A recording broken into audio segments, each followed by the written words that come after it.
Markovic, President, Chief Executive Officer, Blue Shield of California. Welcome to Juicing with Gary. Thanks, Gary. So what we do, Paul, is I actually pick a recipe for each one of my guests. You know what this is called? No. They call me Mellow Yellow, yeah. They call me Mellow Yellow, yeah. Well, I think that's great. Made just for you. Yeah. I want you to grab the lovely, beautiful grapefruit. That I can do. And I want you to slice that right into some quarters there. Okay. Meanwhile, the cool thing about doing this is mixing fruits and vegetables and all the kind of magical flavors that come out of it. And you don't take the skins off because it's all part of the nutrients that come through this. That's good. I think we're ready to juice. All right. Feed it in there. Now, does the sequence matter here? It does, because I like to try to layer it for color and for effect. Let's get 1/2 of a lemon. That gives it a nice little tang and effect on it, right? All right, I think that'll good on the lemon. Yeah, it's about good. Now, pineapple. Just dump them in, whether they make it or not. There you go. Now that's gonna bring the sweetness to bear.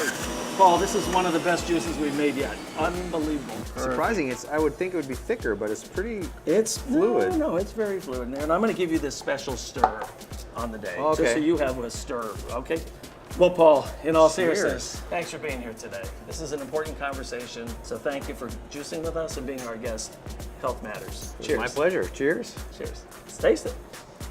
Ooh, a little bite on that. There is, That's yeah. really good. Paul, the work you're doing is important. The work of Blue Shield of California is very important. I've read about you, I know a few things about you, but I don't know the whole story. And everybody has a story. So can you just tell me your story, Paul? Sure. I was born and raised in North Dakota. Both my parents were teachers at the university there, and I grew up playing hockey, been passionate about it, so I went to school and did it there. And I think throughout my time at school and growing up, I always had this sense of wanting to give back, this sense of wanting to leave the world a better place than I found it.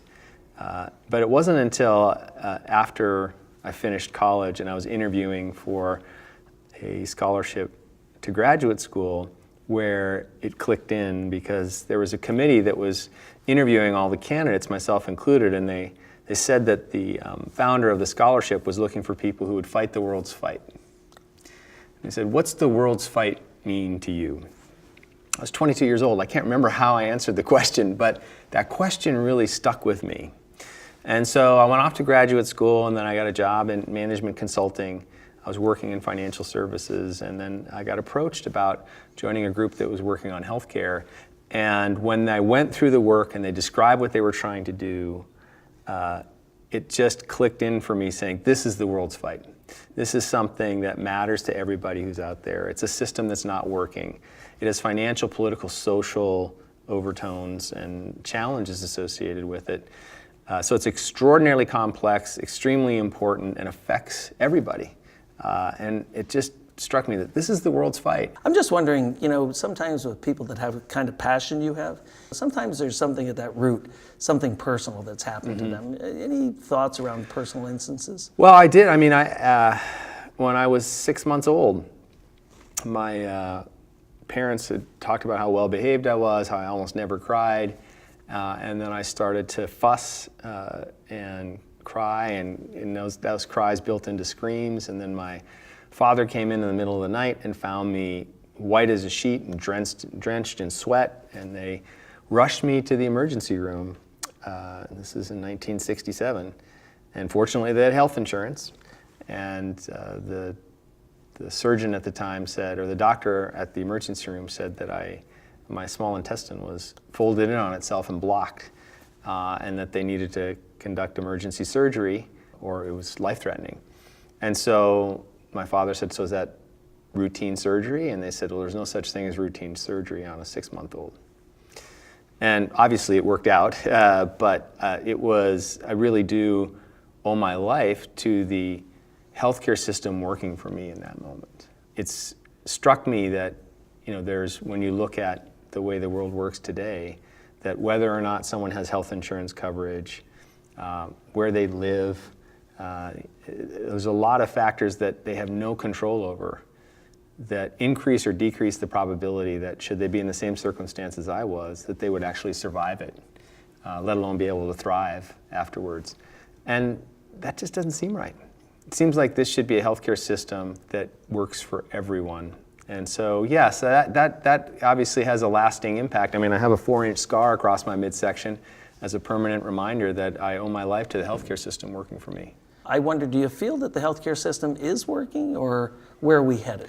No, it's not working. I think it's dysfunctional. And where we want to take it at Blue Shield of California is we want to create a system that's worthy of our family and friends and sustainably affordable for everyone. And if you look at how fragmented and dysfunctional, how expensive the current system is, when you look at the macro performance on clinical quality, we keep pouring more and more money into this system, a higher and higher percentage of our economy. Prices keep going up at a higher rate than price or wage inflation. And as a result, more and more of our economy goes towards healthcare. And yet, at the macro level, even though companies like ours can talk about the things we're trying to do to raise quality, at the macro level, quality is flat to declining on things like blood pressure control or blood sugar level controls. And so it's a bad value proposition to keep putting more money into a system and get the same or less out of it. And that needs to change, and change soon, I think, if we're going to fulfill that vision of creating a healthcare system that's worthy of our family and friends and sustainably affordable for everyone. Can you give me some examples around what you're doing at Blue Shield that is different and innovative and transformational? Well, we think 3 things need to happen to transform the system. And they are to bring healthcare into the digital age, tie pay to value, and create a truly member-centered experience. And the first one, bringing healthcare into the digital age, is a prerequisite to the next 2. You've got to bring healthcare into the digital age, which means creating a comprehensive, real-time, longitudinal digital health record for everyone that's on an open platform.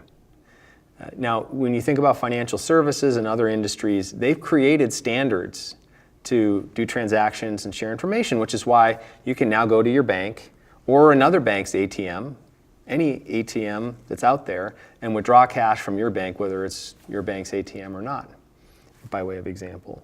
So we figured out lots of different ways to create those standards in other industries, but we haven't done that in healthcare. So a lot of this data, even if it's in digital form, is locked away behind paywalls. And if you want to create and use artificial intelligence or machine learning or other wonderful technology tools, you have to install them one electronic medical record version at a time. And that's a big barrier to using some of the wonderful discoveries that are going on. Some of them that we're hearing about at this conference is they're not scalable because of that infrastructure issue. So we created a nonprofit. It was started out as CalIndex. It's since been renamed Manifest MedX. And its mission is to create a longitudinal, comprehensive, real-time patient record, digital record, on an open platform for every Californian.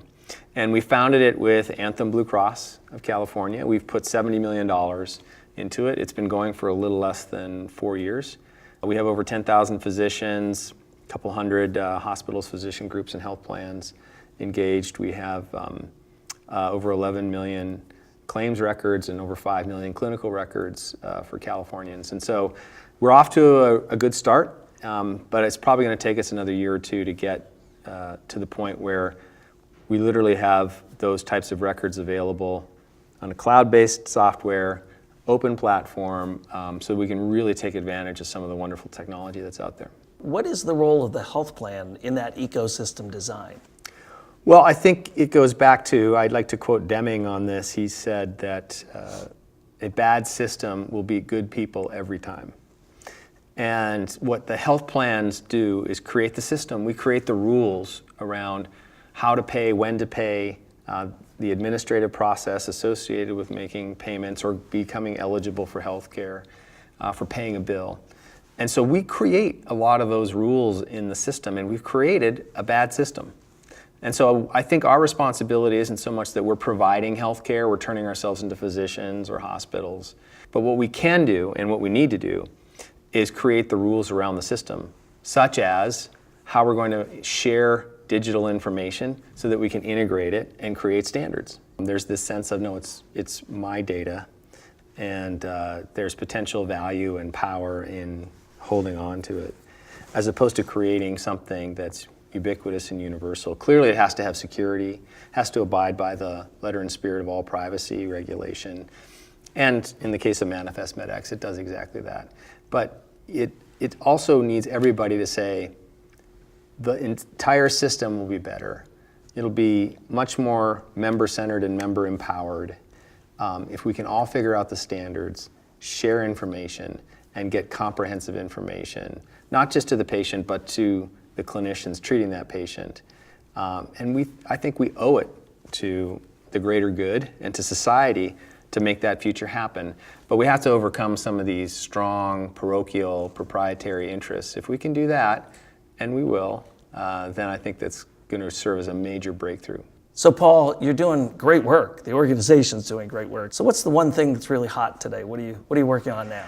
Well, we just made an announcement today about the fact that we're trying to create a complete real-time claims payment for physicians and hospitals. The idea being that leaving a health visit, whether it's in an institution, a clinic, a hospital, or a physician's office, that everything is paid in full when you walk out the door. So it's a bit like when you leave the grocery store, 6 weeks later, you don't get this 6-page explanation of benefits telling you what you owe for the yogurt you bought. In that moment, the claim is paid, the health care plans portion and the members portion is paid. Everything's paid in full. That's a pretty exciting future. So we're piloting that now, and we think it can unlock a lot of value for everyone in the ecosystem. Well, Paul, this is great. Again, as an old health plan, salty, old fella who's been around a long time, I am excited about what the industry is doing, and I am excited about companies like Blue Shield of California. You're just doing great work, innovative, disruptive, and that's what we're all about. Well, it's been my pleasure. Thank you. All right, Paul. Thank Cheers. you. Cheers.